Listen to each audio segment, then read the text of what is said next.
this session in case we want to use it for anybody else.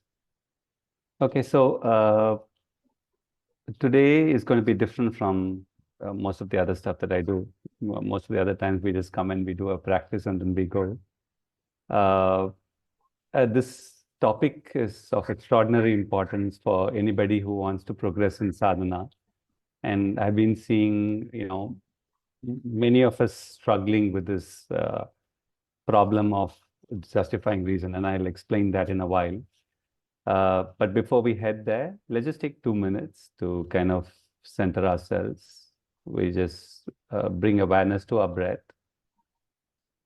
And let's just try something very simple. For 2 minutes, try and be conscious of your breath, which means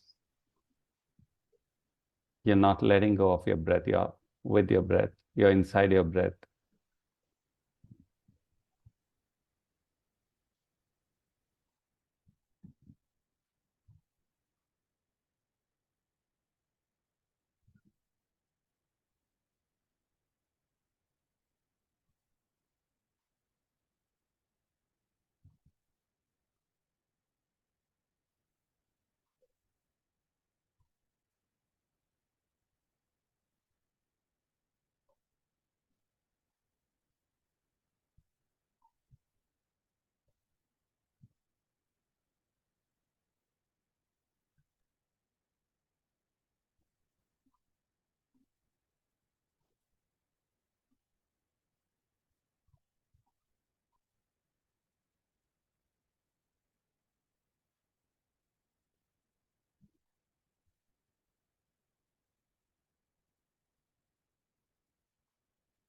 And notice if you miss the awareness,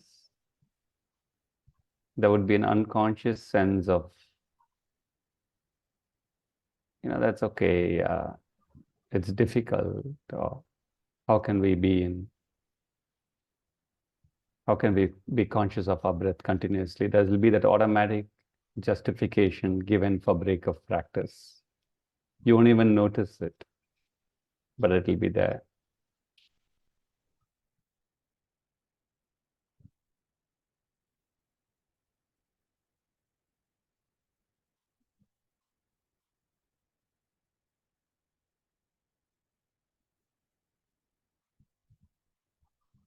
Again, try to be for a minute with your breath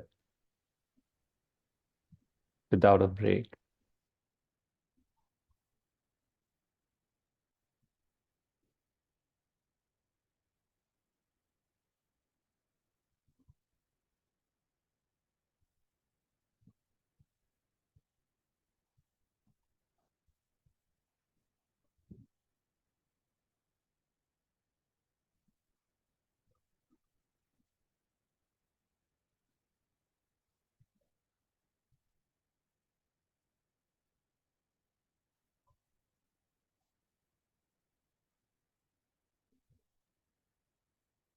And then again, if your practice breaks,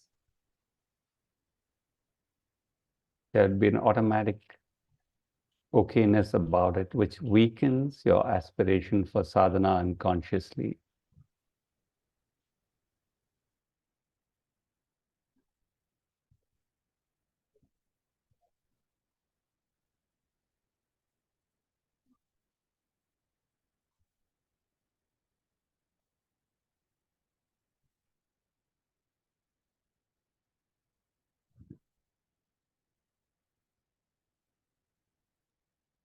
With that, slowly we can open our eyes and we can begin our... Okay, so as I said, this session is going to be different. It's not going to be like my regular practices where we do the sadhana. We will do here and there. So the context is this. It's not so much about how much we read. It's not so much about how many techniques or methods we know. And I'm also going to share my own, my own perspectives or my own experiences in this. I have actually read far lesser than what you would find in the general kind of people who go deeper into this work. I would have read about 10, 20%. But the advantage that I carry perhaps from a childhood time is if I take something, I just take a small component of it and I keep repeating and repeating, repeating and repeating. It comes rather naturally to me. So the interaction with the world is very complex. We all know that, and even if we make a progress, and the moment we start interacting with the world, all kinds of stuff comes into us, other people's opinions, impressions, judgments, emotions, their responses to our progress, and then our own, desires and stuff like that. Where often I've seen that the actual problem I'm describing is there is a method that has been described, and time tested, and you've also explored it and it is working well. But then when you start practicing it, when you start going, let's say it could just be a physical exercises, it could be a particular, let's say the natural breath method. The first problem, even before we come to justifying reason, and I'll explain what that is we do what is called self-reference. We look at the practice from our viewpoint, which itself is a fundamental error. So we have to use our discernment, we have to use our intuition to figure out what is a practice that we want to follow, whether it is a physical exercise regimen or whether it is a transformational practice. We will use our discernment, intuition, and then we select. But the moment you select, you are taking a tradition, you're taking something universal, you're taking something which people have explored mostly for years, or for centuries. So when you relate to a practice from your perspective, whether it is a yoga or whether it is a natural breath work, that itself is a fundamental error, because it has to be the other way around. It has to be the practice that has to steal into us. It has to be the perfection of the practice that has to move into us. So let's take something very simple. Let's say you're trying to do your yoga and a certain portion of your body is tight, okay? And let's say you're doing a curve or something of that sort. Now it's an art where you have to be aware of your body, but your referral point is the practice. Your referral point is the masters behind the practice. Your referral point is the energies behind the practice. Your referral point is within the practice itself, there will be a solution that will flow. We have to be so much attuned into the practice itself. Of course, we are with our body when we are doing it. Then what will happen is we're not bound by our limitations. But this is very subtle. Most of the times when we are doing our practice, we are bound by our limitations. We know that our hip is tight. We know that, there was this injury. We know that this is the max that we can do. That creates a limitation to our progress. So this is the first point. We'll take some questions later. I'll just share first. The second point is, and this I'm seeing more recently in my last couple of years, the more a person progresses, I'm also seeing that the amount of distortions that they could carry in their head is also equivalent. And minor distortions, So for example, you are, you're doing a particular practice and it has to be done in a perfect way. And there are, I wouldn't say rules and regulations, I would say guidelines that have been given, And let's say, for example, you're not able to do it in a particular way. The justifying reason is the part of the mind which has been gripped over by our desires, by our untransformed stuff. But it is not that simple. It's also a part of the mind that has been gripped by other people's impressions. Okay. Now, so I'll give you an example. For me, I've always had this impression of myself that I can't engage much with people. I mean, in a workshop context is different, but otherwise I don't engage with people, and I have a lot of experiences around it. I have a lot of difficulties that I have around it. So that creates a formation. Okay. So I'm also taking this into the practical life, So when, for example, I'm engaging and let's say there's a difficulty comes, there is something in the mind that kind of explains it out, saying, yeah, it's like this, it's like that. So uh, coming to a professional atmosphere in terms of my work, there are times I take a step back, interacting with people because of this kind of a justification inside me saying that your sadhana is going very deep right now. So, it's better that, let's say you give a little space or some stuff like that. Now, there is two contexts in my sharing of late is for a good amount of years, I focused a lot on individual transformation. But I've now come to a point of time where I'm seeing the difficulty that you cannot progress if the collective is not transforming. You will get stuck. And that has been my primary difficulty that I'm groping with last 4.5 years. And I did not, though I read it, I did not understand that it will be this difficult. Okay. So so when you have to do a sadhana, and the sadhana is individual, it is in the collective, you're interacting with people, and there is a sadhana that you can do there. But when you shrink away from it, when you don't do it fully, there is always a justifying reason. What that simply means is there is a justification that you don't have to go the full way. There is a reasoning saying why the path is difficult for you. There is a permission given why you could take a compromise, go this way or go that way, or don't take the, fuller thing. And many a time in the tiny ways, we fall prey to it. And when we fall prey to it, there's a huge loss of energy. There's a huge loss of progress. And the difficulty also comes when when a collective is also acting in the same manner. And these includes, spiritual organizations or spiritual groups or so-called, sadhaks and stuff like that, or our own internal circuits. The conversational aspects create a lot of problems where there's a lot of excuses that gets built up. For example, my body is different is a classic justifying reason. Okay. While there is a truth behind it, every body is different. There is a truth behind it.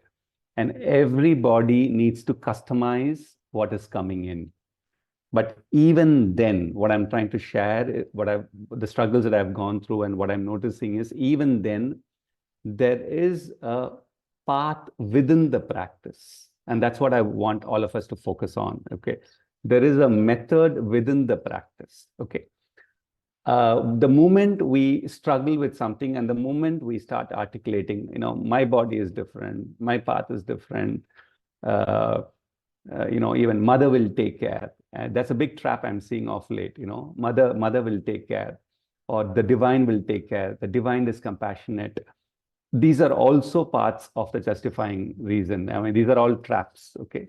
So the moment that is occurring, it's in that microsecond, whether you're holding your aspiration or your aspiration gets weakened. The main problem here is the weakening of the aspiration when the justifying reason fools us. And then over a period of time, there's a weakening and there's a weakening and there's a weakening. What we could have taken and gone far ahead, we'll end up just about 10%, 15% kind of a thing. Okay. I'll chat for another 5-10 minutes and then we'll take questions and then we'll go deeper. There are other 2 points here. When you take a practice as described in a book or any master, any path, or you've learned it from somewhere, it's not that the practice is stuck in stone. Okay. So for example, yesterday somebody messaged me in the night. I'd quoted something, I'd shared something. The person was asking, where did Sri Aurobindo say this? Which quote?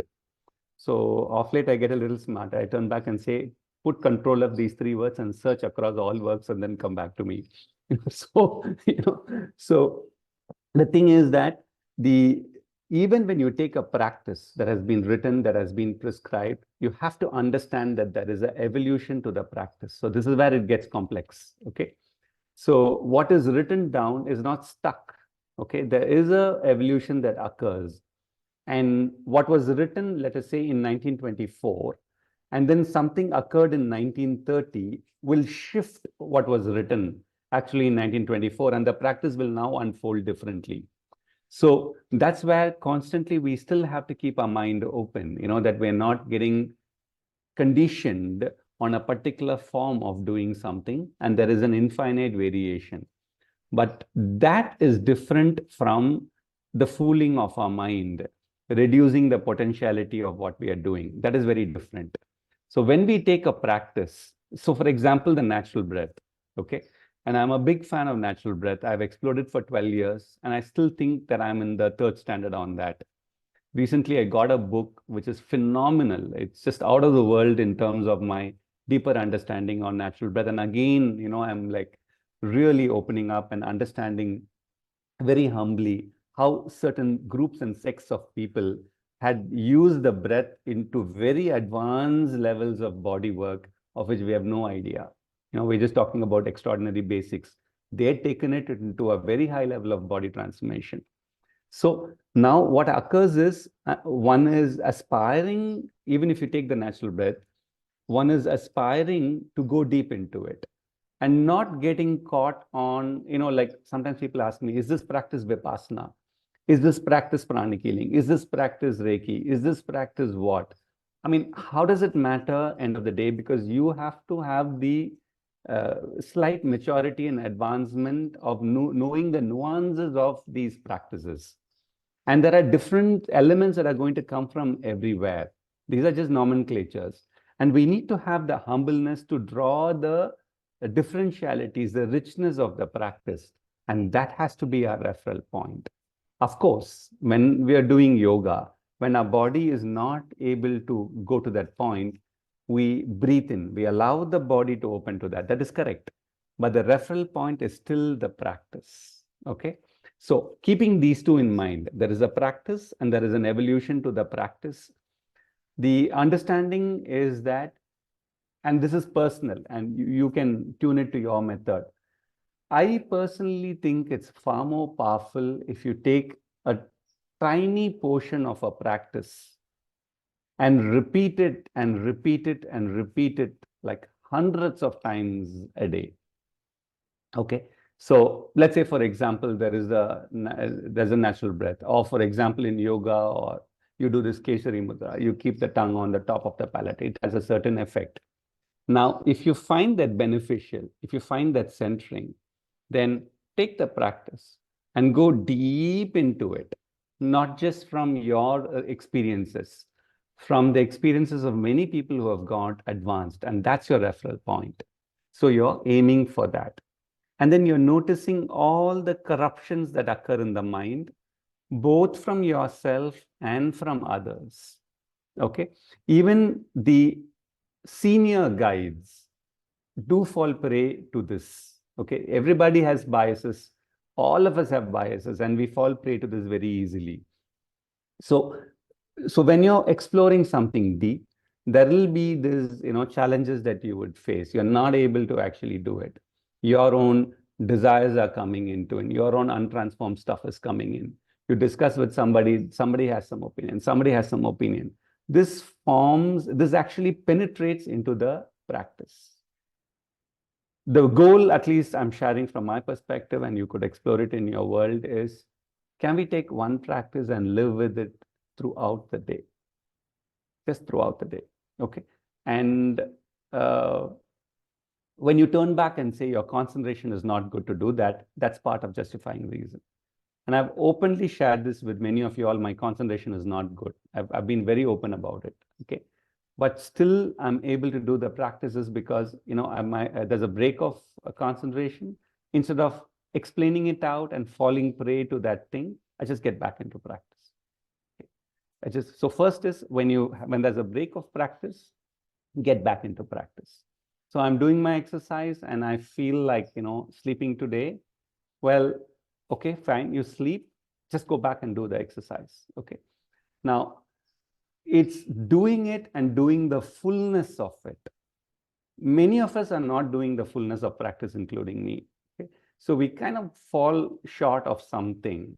Like I have this problem in me that I don't want to evolve too fast. It is there in me, okay? And it is there subconsciously inside me for various reasons, people, staff, work, many of that stuff. So can we take a practice and actually do it? If you have decided to do natural breath, then no matter what is the outer situations, let's say when you really want to do a practice, situations challenge, some guests come, some problem occurs, some this occurs, some that occurs. No matter what occurs, can you be in practice? Number one. Number two, can you be in the fullness of practice? Fullness. So for example, basic stuff. Let's say you're doing your yoga. Let's say you have a stiff neck, okay? And you're not able to do your full stretch. Fantastic. So you will honor it because, you can't stretch your neck, beyond a point. You'll honor it. You'll breathe into the neck, but your focus is on the fullness of the practice. And then you're slowly allowing the practice to give you the clue. Okay. Like I was going through a difficulty yesterday, and the same difficulty has been there for a long time. And again, as I lie down on the bed, I was at it, And suddenly so I was focusing on the practice rather than my difficulties. And suddenly I got a clue which is extraordinarily precious. And I didn't know that detail, which immediately gave me the turning point. So it's the practice. So maybe I'll pause now and take some questions. So it's the practice. It's not my referral point. I'm not referencing myself to the practice. I bow down to the practice. I'm very careful on the practices I select, extremely careful. Okay, maybe I take years to hone in and say, this is the practice I want to do. Once I hone in, I submit to the practice. I submit to the practice whether I feel I can do it or not, whether the circumstances allow me or favor me or not, I still go and do the practice. Number one. Number two, we need to aspire to go into the fullness of practice. So if it is the breath, one thing that even I'm missing in my practice is we need to get the breath conscious throughout the body, full stop. Now, that is the fullness of practice. Now, no matter what the mind says, I'll give you a classic example. When I'm trying to do the practice and I'm trying to get the fullness of practice, and when I'm not, there's an inner voice that says, okay, we can do this later. That's a justifying reason. That's a reason which is reasoning out that it's okay not to, go the full way right now. The moment you fall for it, your aspiration is weakened. Ideally, we should take one practice and really, like the curve that was shown, the evolved curve that was shown, really take it to the height and then drop the ladder, take the next practice. One person who I know who has actually done this very well is Sri Aurobindo. From what I've read, pick the practice, went really high, drop the practice, pick the next practice, went really high, stuff like that. So that's the exploration. Any questions? And then whatever comes, I'll share. Any questions on this?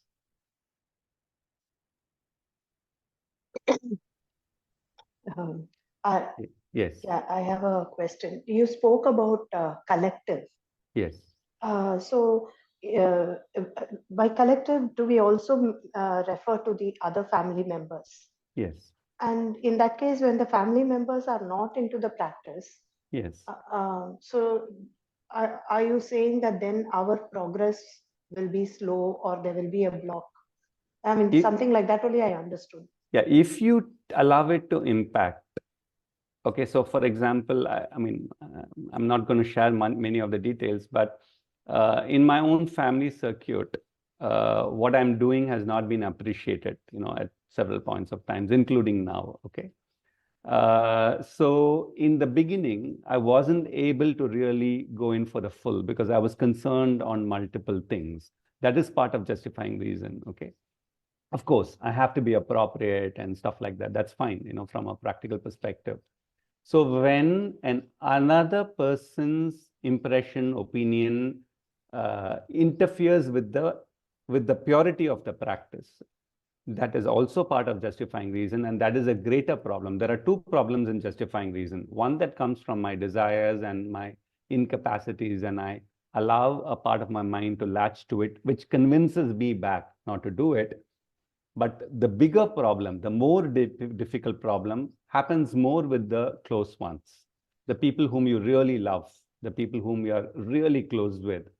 From there, another level of justifying reason comes. Okay.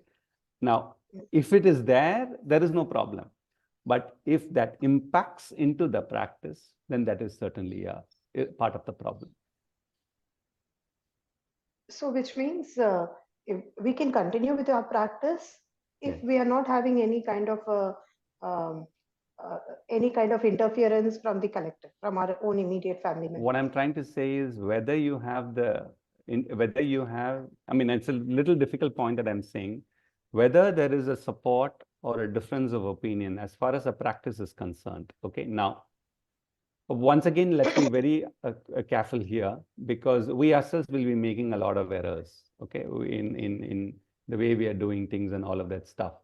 What I'm trying to say is, if you have decided on a practice, let's say, for example, natural breath, let's say that you're uniting the body to the divine, for example, then we need to continue on this purer, fuller, whether there is support, whether there is not support, whether there is understanding, not understanding, whether they are sharing the right inputs or whether they're confusing. The practice has to stand pure. Got it. Thank you. Okay, so I'm picking some questions. One that has come private. Can you give some guidelines for choosing a sadhana? So this is the most, actually that's the most fundamental question.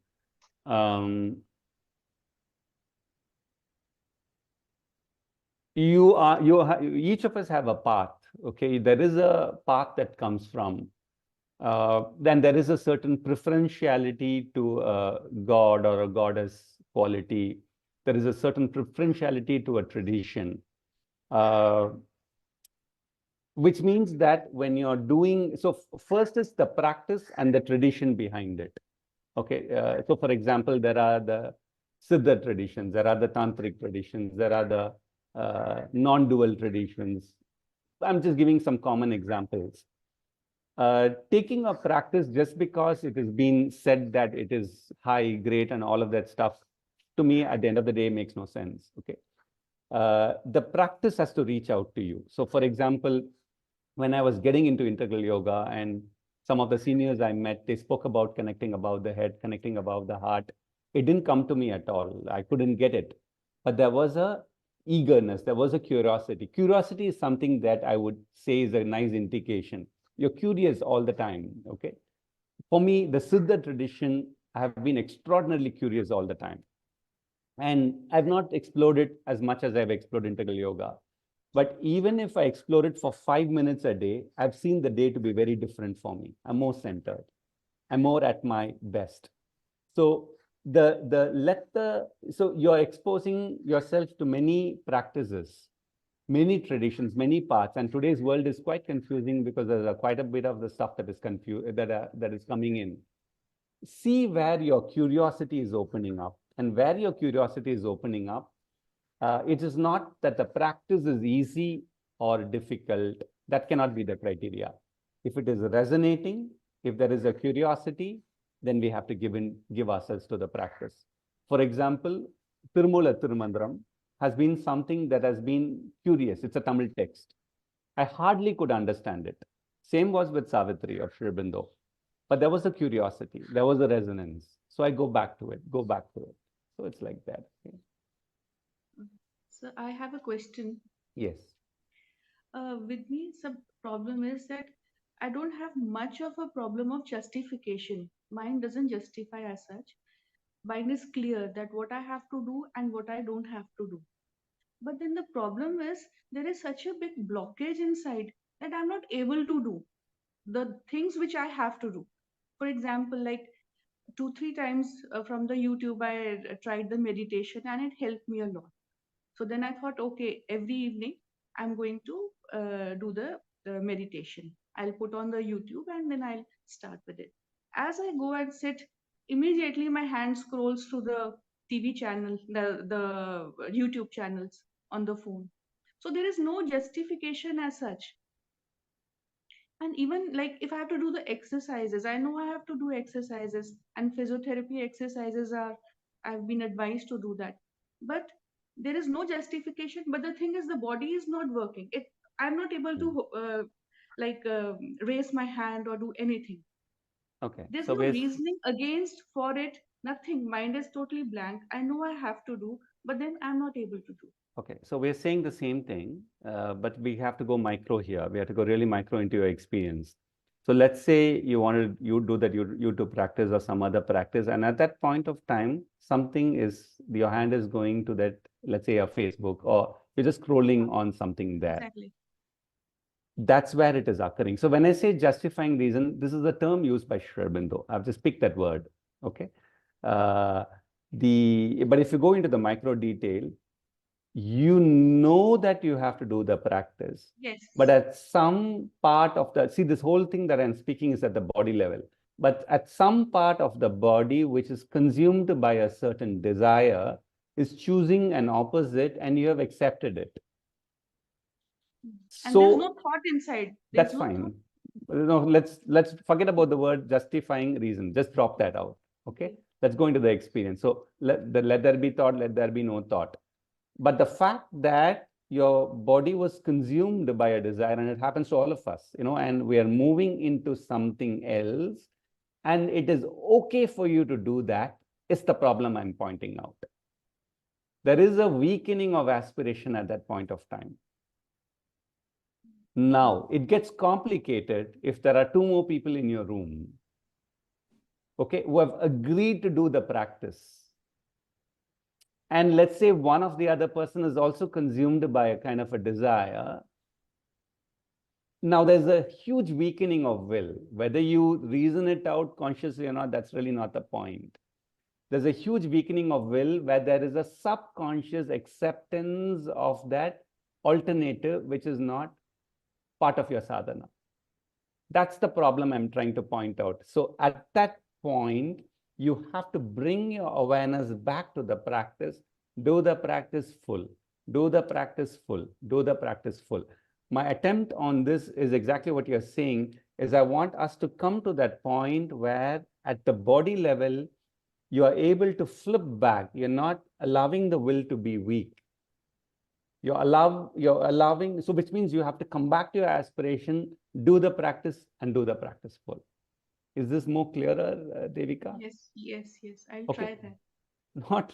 No, but then, yeah, because automatically the hand is surfing. Like, now, just pause that. Just pause that. Just pause that. Yeah. Just pause that. That's exactly the point of this whole topic today. Automatically, as your hand is scrolling there at the body, you have weakened, we have weakened ourselves into the desire. A part of us has accepted that it's okay to do it now because I can do the practice after 5 minutes. Because I can do the practice tomorrow, because I'm still young. Okay, whatsoever. It is not so much heard out there, but it is like a subconscious layer of wool that grips us. So what is the solution is the action part. Bring the action back to the sadhana, do the sadhana, do it full. Do the sadhana, do it full, and experience an increase of aspiration. Is that a bit more clearer? Yes. Okay. So Arul, can we, yes, it is simple, without the semantics. Yes. Basically, it is excuses. When you're saying justifying reason, it is fundamentally, it's just excuses. And you don't succumb to your excuses. You don't, Perfect. You don't succumb to your excuses, but there's a second point to it. You don't succumb to your excuses. Your referral point has to be the practice, the fullness of the practice, the tradition of the practice, the masters of the practice. When I say tradition, it's not just the past. The new nuances that are stealing into the practice, there has to be a referral point. So it applies even to the distraction because of thoughts when we are into connecting to the breath. Yes, the distractions in your thoughts are all parts of this problem. And then there is an excuse or okayness about it. like a classic okayness is we really can't transform your thoughts. It's a problem that all of us face. That's stupid. Okay, let all of us face the problem, but that's not part of our sadhana. In your sadhana, no, even if there are 1,000 thoughts that are killing you, as far as you're concerned, you need to do the action and come back to the practice and come back to the and hold it through the day. Okay. Thank you. So I find that I have fellow practitioners of integral yoga, and we go to wonderful spaces together in a community. But at sometimes certain people are very attached to a particular ritual or a particular aspect of Sri Aurobindo or Mother, and it becomes a formation, a mental formation, or a vital formation, or just a formation.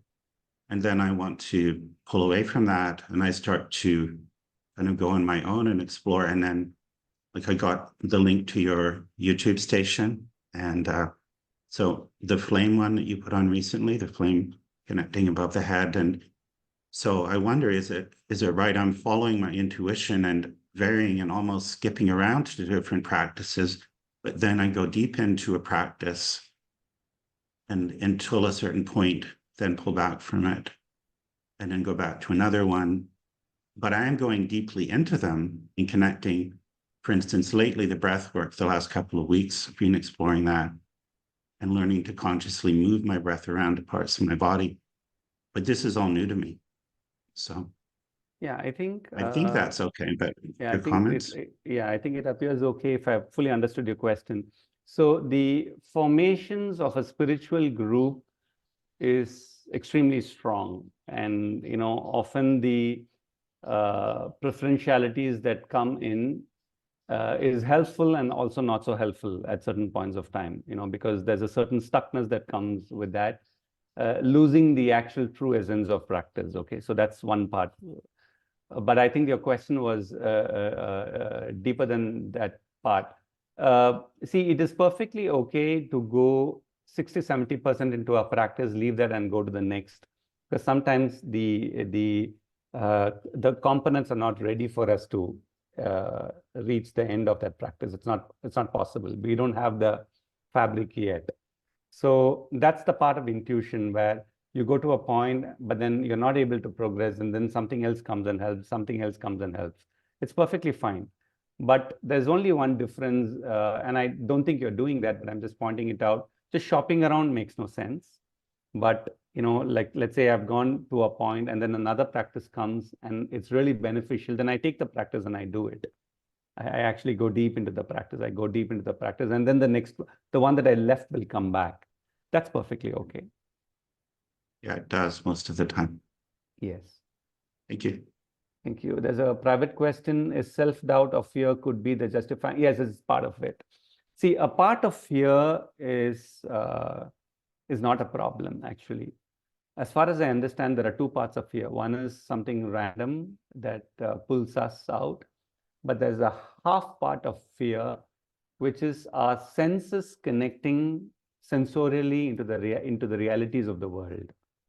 So, for example, if you're taking a strong position in a collective, which is not favored in the collective, you will sometimes have fear.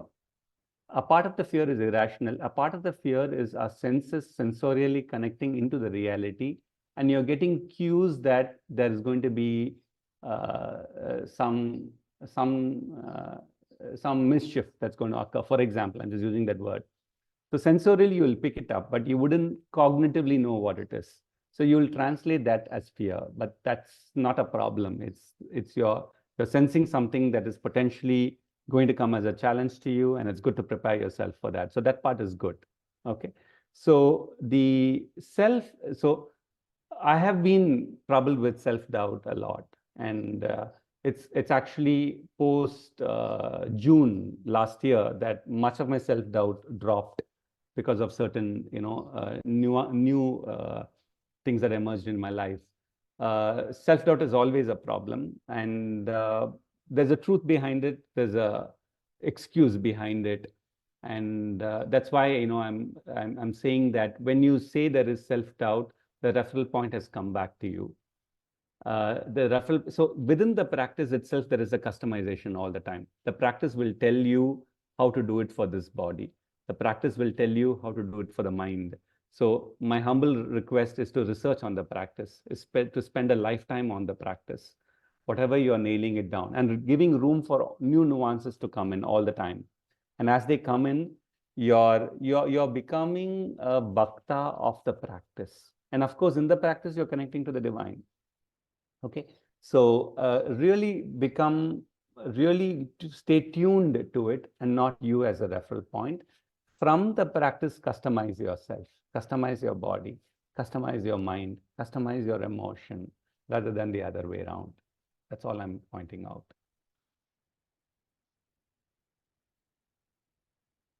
Any questions? I have a question, Arul. Yes. Yeah. See, you've spoken about collective, and so is all the others, and all this justification. I've been aware of it. It's just so happens in the last 10 days, I was also aware of something very acute. See, for me, there is an intense fear that my path is very different from everybody's around me, including my loved ones. And I'm unable to do a practice because subconsciously there is this fear that paths will get separated after a point. So I'm really struggling to see how can I come out of this fear.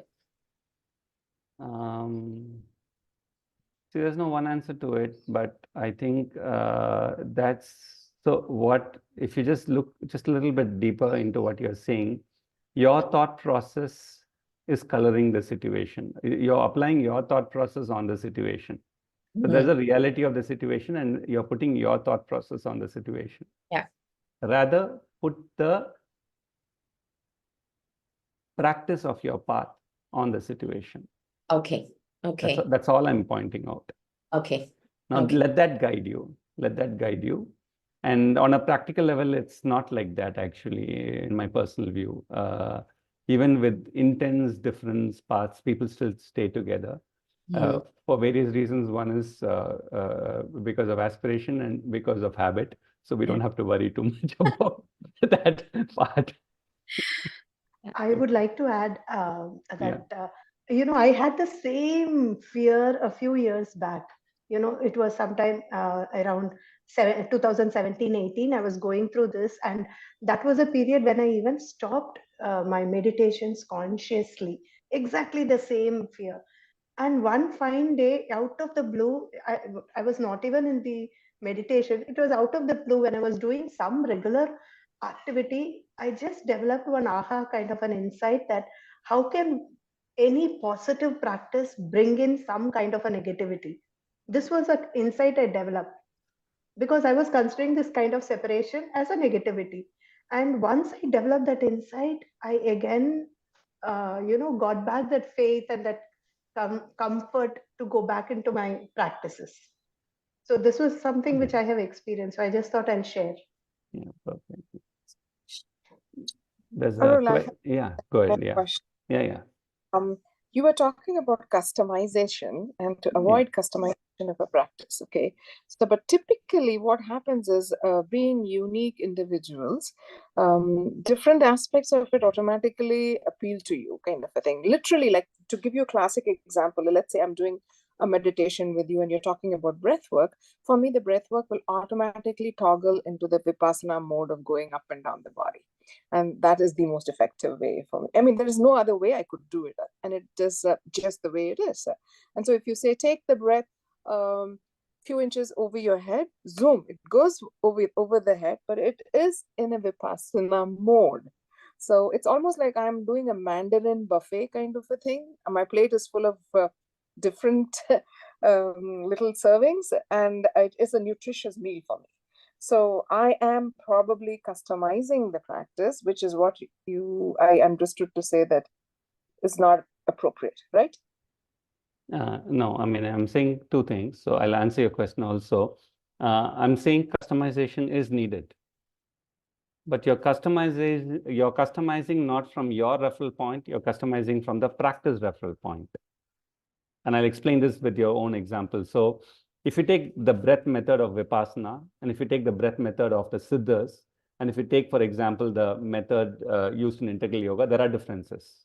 Okay. Now, it's up to you. You can just explore one. For me, I like to explore the other things also so that I get a clue for my fuller transformation. So when I'm exploring the Siddhar method, I will explore the Siddhar method. Okay, and I'm very careful. There are mixes there. There are huge mixes here. You make one error, you could lose a couple of years. So I'm very selective. The moment when I explore the Siddhar method, I would not worry what Sri Aurobindo said, what Mother said. I'll always just connect to them and I'll explore the method with full faith that there is a purity here and I want to touch that purity. Okay. Now, at some point, I have explored Vipassana very deeply. I've explored Siddhar to some extent. I'm exploring integral yoga to a reasonable extent. These integrate inside me, for sure. Okay. But it's an integration that comes from the perfection of these modes. The integration is not bound by my thought process or bound by my understanding of myself, which is extremely partial. That's all that I'm pointing out. So customization is needed, but come from the customer. See, there are two things, so go to the depth of the practice and that will show you how to bring it into this particular body. Then when you're exploring 2-3 things, it will fall in place. So there's another clue for me. When I'm doing a practice, and let's say I happen to meet an advanced Siddhar, or I happen to meet an advanced integral yoga person, they have to verify what I'm doing is correct. That gives me a clear thing that I'm walking on the right path. Okay, so there are a couple of questions that have come. I'll pick that also. Yeah. So there are a couple of points I'm trying to say is that go beyond your self limitations, go beyond your referral point. You have to do the practice. You have to do it full. Now, a constant research is needed as far as I understand. Like, so for example, any point of time, I'm researching, I'm going in and I'm going in. Like, so for example, there's a question here. I'll pick that up and answer this also. It is more about building the will in what I'm understanding. Can you please share some methods to build up a will in the mind, heart, and body? Simply for me, I research on the practice. The practice itself has a will. If it is a breath practice, the practice itself will have a will inside it. Okay, so for example, I'll go very micro on this. I'm doing a breath practice.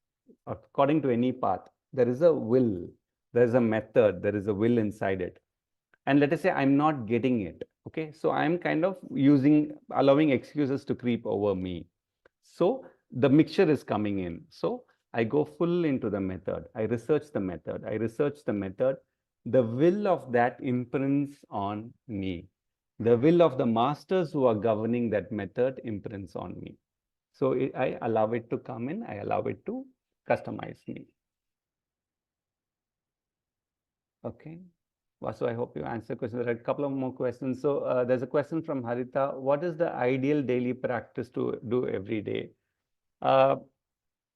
So in what we are exploring, actually, if you look at it, end of the day, though I may be sharing a lot, actually there are just 3-4 steps I'm sharing all the time. Be aware of your body. Where is the difficulty? Go inside it, connect to something higher, and wait for the higher to come in. That's all. Okay. And like if you take breath, I'll give you a subtle nuance that I'm understanding. Keep your awareness inside your breath. Keep your breath inside the body. Keep your awareness inside the breath. Keep your breath inside the body. Feel the breath across all parts of the body. That's it. Keep your awareness inside the breath. Keep the breath inside the body. Across the body, be conscious of your breath. Now I'm giving very fundamental. See, many times in a book you see 1, 2, 3, 4, 5, 6. In integral yoga, you won't see that. You'll see the essence. So what I'm sharing is these 3 essences now. If you move it into a practice, it will take you 3 years to explore it out, and come there. So nail a practice to the fundamental and repeat it. Okay, thank you. Okay. So there's another question from your experience. What were the impact and shifts that you have explained due to the practice in a practical manner on self-doubt, on peer pressure? So when there is self-doubt and peer pressure, you have to do the practice with, that's why I'm also saying you have to do the practice with eyes open. You have to do the practice when you're interacting with people. Many of the problems comes in our interchanges with people. We throw surface stuff on them, they throw surface stuff on us. There's a huge intermixture that happens all the time. And at a very minute level, our thoughts intermingle, our emotions intermingle, our energies intermingle, and this is a huge problem. Okay, so there you have to hold the practice. I give you a very basic practice on this. If you're overly thinking of somebody, it's a huge problem. It could be your most loved one, okay? But if you're overly thinking of them all the time, it simply means your thought, your awareness, your breath is lost out. It's scattering out. You will have no clarity. You will have no energy. It is just being thrown out. So gold is being thrown out. Thought, awareness, breath is thrown out. Okay. Now, if that occurs, so let's say if there is peer pressure, naturally what will happen is, even when you're not interacting with them, you will be thinking of them. It will be running in the back of your mind.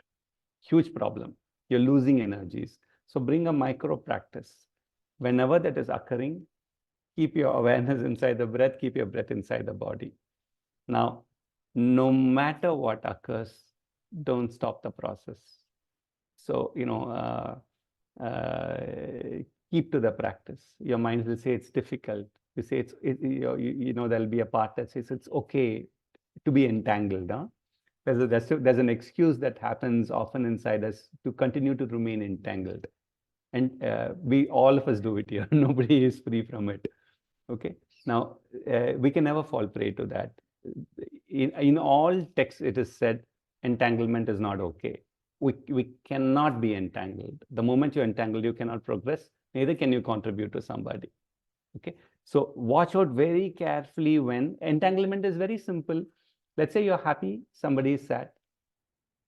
Okay, your loved one is sad. Okay. There will be a slight dip in your happiness. You've lost your will now. You still have to be appropriate. You still have to help them, but you still have to retain the purity of what is going on inside you. You still have to keep your body pure. We should not absorb anything from anybody. Only then we can contribute. These are the basic points. So, yeah, go ahead, Alyssa. Yes, thank you, Arul.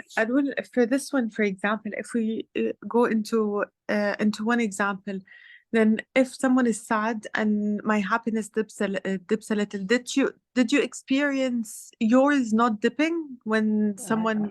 No, Yeah? I have dipped. I'm sharing my own experiences. I have this huge problem, so I dip. I used to have this huge problem of self-sabotage. Once I've very consciously, I took the suffering of somebody into myself. I suffered for 3 days. I consciously pulled it inside me as a way to, because I felt a little guilty. So I did that to hit myself. And I did that in a very expert way. And I was shocked by the impact of it. So all this is a problem. We cannot do it. So when you notice a slight dip occurring because of somebody's difficulty, that again, there's a weakening of will. You're allowing the entanglement. Go back to your practice. Okay, isn't it a bit human nature? Part of compassion? No, that is not compassion. This is what I'm understanding. My current understanding is when I'm getting entangled like that, I'm useless. Actual compassion is to help somebody. See, I'm being very practical. Actual compassion is you want to help somebody, you should be able to help somebody. Very basic, okay? The moment you're entangled, your capacity to help actually is coming down quite a lot. Now, there is another problem. The other person may misunderstand you. They may think you're cold. They may think you're not warm, etc. That deal in a practical way through conversations, helping them to understand and all of that stuff. But we cannot get entangled.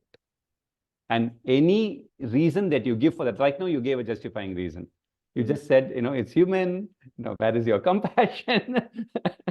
So that's an example of a reason you're giving to yourself to get entangled. We should never get entangled. That's the aspiration. For that, the Okay. practice is important. Thank you very much. Thank you very much. Any last questions before we? I have just one more question, Arul. I'm sorry, I'm taking up so much airtime. Just a quick one. So when we are doing the breath work, and it's very much in the awareness, and it's in the body.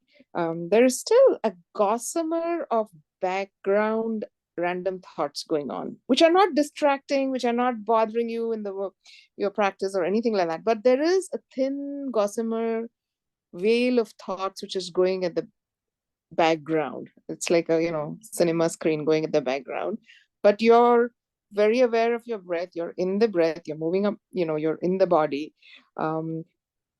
Is that kind of a thing bad? Yeah, so I can answer this question. See, you need to put a practice for the thoughts on that.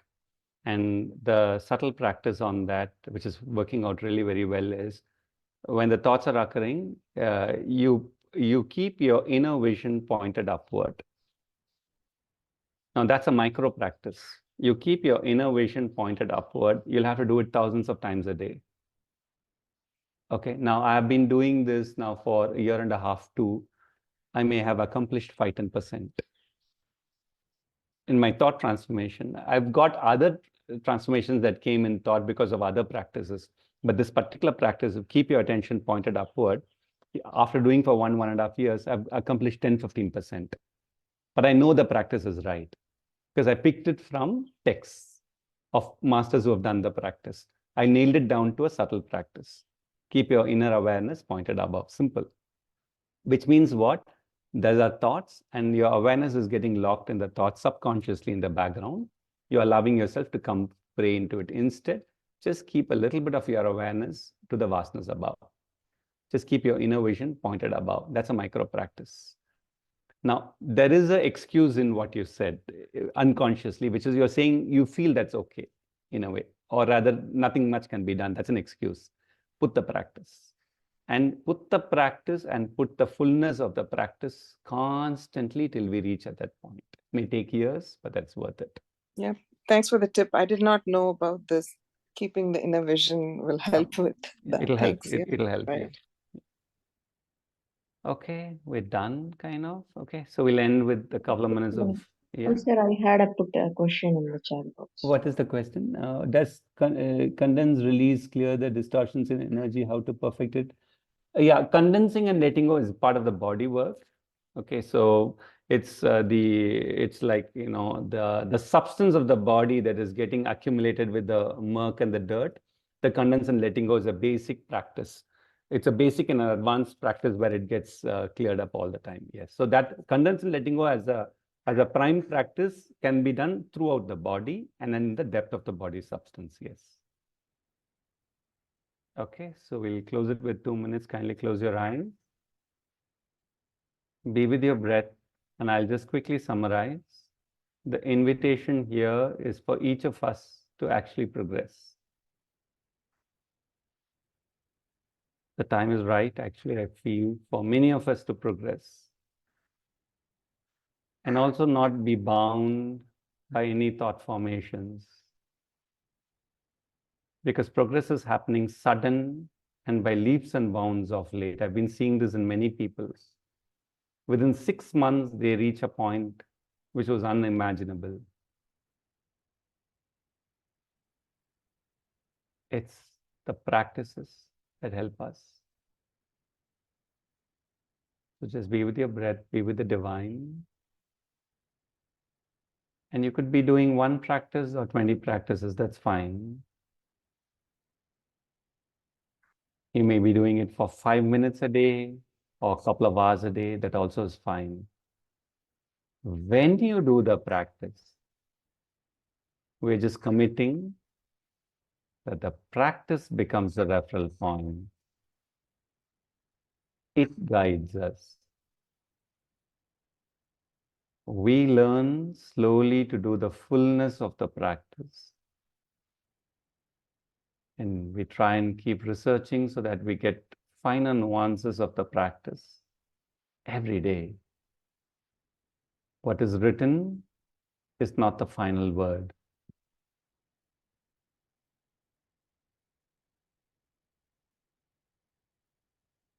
Just be with your breath for a minute.